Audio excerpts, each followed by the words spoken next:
The moment Madison Whitmore walked into that courtroom, she carried herself like someone who had never heard the word no in her entire life.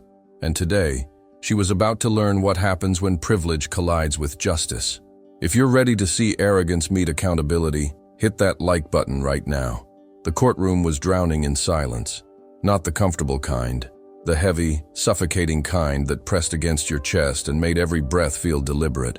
The overhead lights cast long shadows across the mahogany benches, and the American flag in the corner hung motionless, as if even it was holding its breath for what was about to unfold. Outside, protesters lined the courthouse steps, their signs demanding justice for Emily Chen, a 23-year-old waitress whose life had been shattered on a Friday night when Madison Whitmore's Mercedes had blown through a red light at 70 miles per hour. Emily wasn't dead, but sometimes the survivors carry sentences worse than death. She would never walk again, never dance at her sister's wedding, never chase her nephew around the park. Her spine had been compressed in 3 places, her pelvis shattered, her dreams of becoming a physical therapist buried under medical bills that would haunt her family for generations. And Madison Whitmore, she had walked away with a scratch on her forehead and her father's lawyers on speed dial. Judge Elias Monroe sat at the bench like a statue carved from consequence itself. 63 years old, with silver hair combed back from a face that had seen every variation of human behavior, the desperate, the broken, the evil, and the entitled. His hands rested flat on the desk before him, fingers spread wide, as if he were steadying the scales of justice themselves. He hadn't spoken yet. He rarely did at the start of proceedings.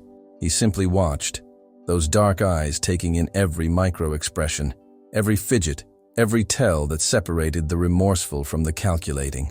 Madison sat at the defense table in a cream-colored Chanel suit that probably cost more than Emily's annual salary. Her blonde hair was styled in perfect waves, her makeup flawless, her posture rigid with the kind of confidence that came from growing up in the governor's mansion. Next to her sat Gerald Hathaway, a defense attorney whose reputation for getting wealthy clients off the hook was matched only by his $1,000 an hour billing rate. Behind them, in the front row of the gallery, sat Governor Richard Whitmore himself, a man whose political career had been built on law and order rhetoric, now watching his daughter face the consequences he'd spent decades promising to others.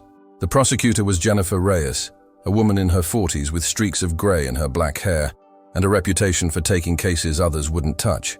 She stood now, her voice clear and steady as she addressed the court.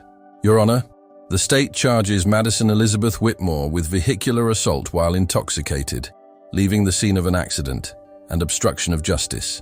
On the night of September 15th, the defendant was driving at excessive speed while under the influence of alcohol.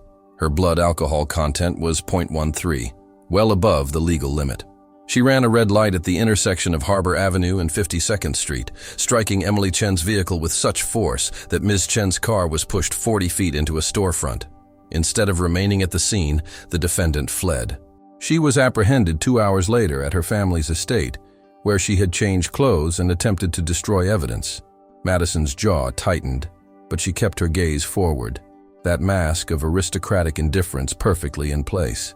Judge Monroe's eyes shifted to her, then to the prosecutor. Counselor, does the defendant understand the charges? She does, Your Honor. And how does she plead? Gerald Hathaway rose smoothly, his silver cufflinks catching the light. Not guilty, Your Honor. My client maintains that the events of that evening have been grossly mischaracterized, and we intend to prove that the state's case is built on circumstantial evidence and witness testimony that is, at best, unreliable. A murmur rippled through the gallery. Someone in the back row, one of Emily's family members, let out a bitter laugh that was quickly stifled. Judge Monroe raised one hand slightly, and the courtroom fell silent again. That was his power. He didn't need to shout or threaten. His presence was the gavel. Proceed with opening statements, he said quietly. Jennifer Reyes approached the jury box, her hands clasped in front of her. Ladies and gentlemen, this case is about choices. On September 15th, Madison Whitmore made a series of choices. She chose to drink. She chose to drive. She chose to speed through city streets like they were her personal racetrack. And when her choices resulted in catastrophic injury to an innocent woman, she chose to run. She chose to hide. She chose to protect herself instead of helping the woman whose life she had just destroyed. Emily Chen didn't get to choose what happened to her that night, but you get to choose what happens next. You get to choose whether privilege places someone above accountability, or whether justice applies to everyone equally. She let that hang in the air, then returned to her seat. Hathaway stood, buttoning his suit jacket with practiced ease. Ladies and gentlemen, my client is not a criminal. She is a 24-year-old woman who made a mistake. A mistake, yes, but not a crime. The prosecution wants you to believe that Madison Whitmore is some kind of monster who deliberately hurt someone and fled like a coward. But the truth is far more complicated. My client was in shock. She was confused. She panicked. These are human responses to trauma, not evidence of guilt. The breathalyzer results were administered hours after the incident, giving time for her BAC to rise. The so-called witnesses were standing blocks away in poor lighting, and the physical evidence? Circumstantial at best. What we have here is an overzealous prosecution, trying to make an example of my client, because of who her father is. That's not justice. That's a witch hunt. He sat down, and Madison gave him an approving nod, as if this were all a performance, and she was a critic in the front row. The trial proceeded with the methodical rhythm of legal proceedings. Witnesses called, evidence presented, objections raised and sustained. But it was the testimony of Emily Chen herself that shattered the courtroom's professional detachment.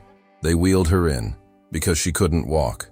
Her wheelchair navigated the narrow aisle between benches, and every person in that room could hear the mechanical whir of the motor, the soft squeak of the wheels. Emily was small, barely 5'2", with long black hair pulled into a simple ponytail. Her face was pale, her hands trembling slightly, as she positioned herself near the witness stand. A bailiff helped arrange the microphone. Jennifer Reyes approached gently, like you might approach a wounded bird. Ms. Chen, can you tell the court where you were on the evening of September 15th? Emily's voice was soft, but steady. I was driving home from my shift at Rosie's Diner. I'd worked a double, 16 hours.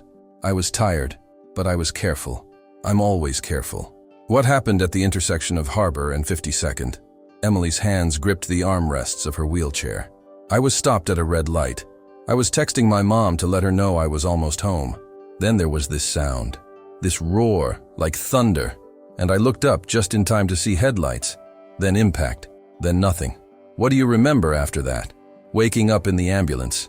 The paramedic was holding my hand, telling me not to move. I couldn't feel my legs. I kept asking if I was going to be okay, and he just kept saying, "Stay with me. Stay with me." I knew right then that my life was over. A sob broke from someone in the gallery. Emily's mother, her face buried in her hands. "Ms. Chen," Reyes continued, her own voice thick with emotion, "what has your life been like since that night?" Emily stared straight ahead, not at Madison, not at the jury, but at some distant point beyond the walls of the courtroom.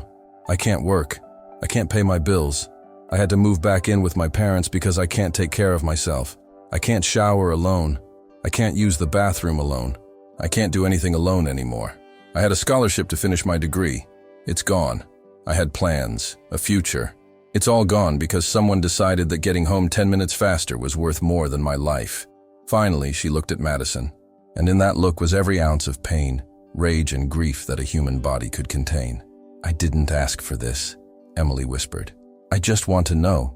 Do you even care?" Madison's expression didn't change. That was the moment the jury knew everything they needed to know. Hathaway's cross-examination was clinical, trying to poke holes in Emily's memory, suggesting the trauma had confused her recollection. But Emily didn't waver. She answered every question with quiet dignity, and by the time she was wheeled out of the courtroom, there wasn't a dry eye in the jury box. The next witness was Officer Marcus Williams, the responding officer who had tracked Madison to her family's estate. He testified about finding her in different clothes, smelling of alcohol, with her phone in the fireplace, melting. "She told me she'd been home all evening," Williams said, his voice carrying the weight of someone who'd seen too many people lie to his face. "But her car was still warm. The front end was crushed. There was blood on the bumper, blood that matched Ms. Chen's DNA. And when I asked her about the accident, she looked me dead in the eye and said, 'What accident?'" The final witness was Dr. Sarah Patel, the emergency room surgeon who had operated on Emily for 11 hours straight. trying to save what could be saved. The damage was catastrophic, Dr. Patel testified, her voice clinical, but her eyes betraying the emotional toll. Multiple vertebrae fractured, spinal cord compression, internal bleeding, pelvic fractures. In 30 years of trauma surgery, I have rarely seen injuries this severe from a traffic collision. The force of impact suggested extreme speed, easily over 65 miles per hour in a zone marked for 30. When the prosecution rested, Judge Monroe called a recess. But before the bailiff could announce it, Madison leaned toward her lawyer and said something loud enough for the court reporter to catch. "This is such a waste of time. Everyone knows this is going nowhere." Jennifer Reyes heard it. So did Judge Monroe. His eyes flickered toward Madison, but he said nothing. Not yet. After the recess, Gerald Hathaway presented the defense's case. Character witnesses who testified that Madison was a good person, accident reconstruction experts who suggested alternative theories, toxicologists who questioned the breathalyzer's accuracy. It was a masterclass in reasonable doubt, and Hathaway delivered it with the confidence of someone who'd won cases with far less. But then he made a mistake. He called Madison to the stand. She walked up with her head high, her hand on the Bible, her oath delivered with the tone of someone reciting a menu. She sat, crossed her legs, and waited. Hathaway guided her through a carefully scripted narrative. She'd only had 2 drinks. She wasn't driving recklessly. She panicked after the accident. She didn't mean to hurt anyone. It was polished, rehearsed, almost believable. Then, Jennifer Reyes stood for cross-examination, and the temperature in the room dropped 10 degrees. "Ms. Whitmore, you testified that you only had 2 drinks that night. Is that correct?" "Yes." "The bartender at the country club testified that you ordered 4 vodka martinis between 9 and 11 p.m. Was he lying?" Madison's jaw tightened. "I didn't finish all of them." "I see. And you testified that you weren't driving recklessly. Yet multiple witnesses reported seeing a white Mercedes, your car, weaving through traffic and running at least 2 red lights before the collision. Were they all lying?" "They were mistaken." "Mistaken," Reyes repeated, letting the word hang. "Ms. Whitmore, when Officer Williams found you at your home, you were wearing different clothes. Why?" "I spilled wine on myself." "You spilled wine on yourself, so you changed your clothes and burned your phone?" "I didn't burn my phone. It fell into the fireplace." "It fell." Reyes paused, looking at the jury. "Your phone accidentally fell into an active fire, and you didn't think to retrieve it?" Madison's composure was cracking now, hairline fractures spreading across her mask. "I wasn't thinking clearly. I was in shock." "You were in shock, but you had the presence of mind to change your clothes, dispose of potential evidence, and deny everything when the police arrived. I want to speak to my lawyer." "You're already sitting next to your lawyer, Ms. Whitmore." Reyes stepped closer. "Let me ask you something directly. Do you feel any remorse for what happened to Emily Chen?" Madison's eyes went cold. "It was an accident. That's not what I asked. Do you feel remorse? These things happen. It's unfortunate, but..." "Unfortunate?" Reyes's voice rose slightly. "A woman will never walk again, and you call it unfortunate?" "Objection." Hathaway was on his feet, badgering the witness. Judge Monroe leaned forward slightly. "Overruled. Answer the question, Ms. Whitmore." Madison looked at the judge, and for the first time, something like fear flickered in her eyes. But it was quickly replaced by defiance. "I'm sorry she's hurt," Madison said flatly. "But I didn't do anything wrong. I'm the victim here. Do you know what it's like to have your life turned upside down? To have people hate you for something that wasn't your fault?" The courtroom erupted in gasps and angry murmurs. Judge Monroe's hand came down on the bench, not hard, just once, but it silenced the room instantly. Reyes stared at Madison with something like wonder, as if she couldn't believe what she'd just heard. "No further questions, Your Honor." Madison returned to her seat, and Hathaway looked like he wanted to sink through the floor. Closing arguments were anticlimactic after that. The jury deliberated for 90 minutes, long enough to review evidence, short enough to indicate they'd known from the start. Guilty on all counts. When the verdict was read, Madison's face went white. Governor Whitmore stood abruptly, his hands clenched into fists, but his wife pulled him back down. Hathaway immediately began whispering about appeals, about overturned verdicts, about connections they could leverage. Judge Monroe waited until the courtroom settled, then spoke for the first time since opening statements. "Ms. Whitmore, please rise." She did, reluctantly, her legs shaking now. Judge Monroe folded his hands, his gaze boring into her like a drill. When he spoke, his voice was quiet, but it carried the weight of mountains. In 38 years on this bench, I have seen every kind of defendant. The desperate, the broken, the evil, the ignorant. But you, Ms. Whitmore, represent something particularly insidious. You stand before this court not as someone who made a mistake, but as someone who believes mistakes don't apply to her. You drove drunk because you believed the rules were for other people. You fled the scene because you believed consequences were for other people. You destroyed evidence because you believed justice was for other people. And even now, after being confronted with the life you destroyed, you cannot muster even a shred of genuine remorse. Madison opened her mouth to speak, but Judge Monroe raised one finger, and she fell silent. You called yourself a victim in this courtroom. Let me be abundantly clear. You are not the victim. Emily Chen is the victim. Her family is the victim. Every person who drives carefully, follows the law, and takes responsibility for their actions is the victim of people like you. People who believe their privilege grants them immunity from decency. He paused, and in that pause, the entire courtroom seemed to hold its breath. This court does not answer to your father. It does not answer to your family's wealth or political influence. This court answers only to the law, and the law is clear. You will serve 15 years in state prison, with no possibility of parole. You will pay full restitution to Ms. Chen for her medical expenses, lost wages, and pain and suffering, an amount to be determined, but estimated in the millions. And you will carry the weight of what you've done for the rest of your life, because unlike Emily Chen's paralysis, your guilt doesn't go away when the cameras turn off. Madison's legs gave out, and she collapsed into her chair, her face buried in her hands, sobs racking her body. Her father stood again, his face red with rage. Your Honor, this is outrageous. I will have your seat on this bench. You will... Judge Monroe's voice cut through like a blade. Governor Whitmore, I suggest you sit down before I hold you in contempt. Your daughter committed a crime. She was tried fairly. She was found guilty by a jury of her peers. And now she will serve her sentence. If you cannot accept that, then perhaps you should reconsider your own understanding of the principles you claim to uphold.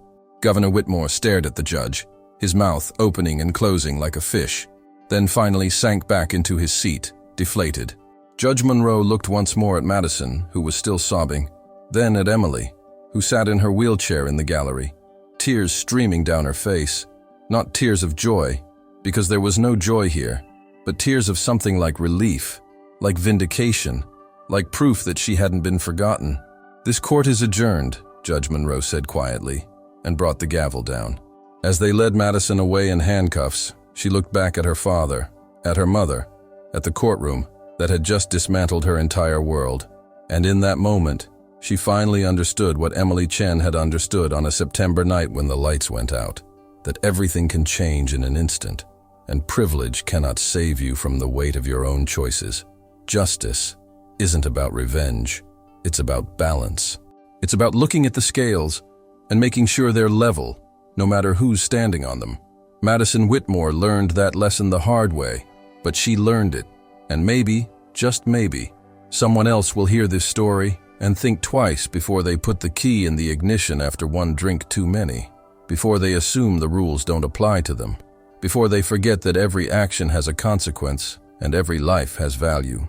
If this story reminded you why justice matters, hit that like button, subscribe to our channel Court of Judge Monroe for more stories where accountability meets arrogance, and drop a comment with "Justice for All" or tell us where you're watching from. Because these stories need to be heard, shared, and remembered.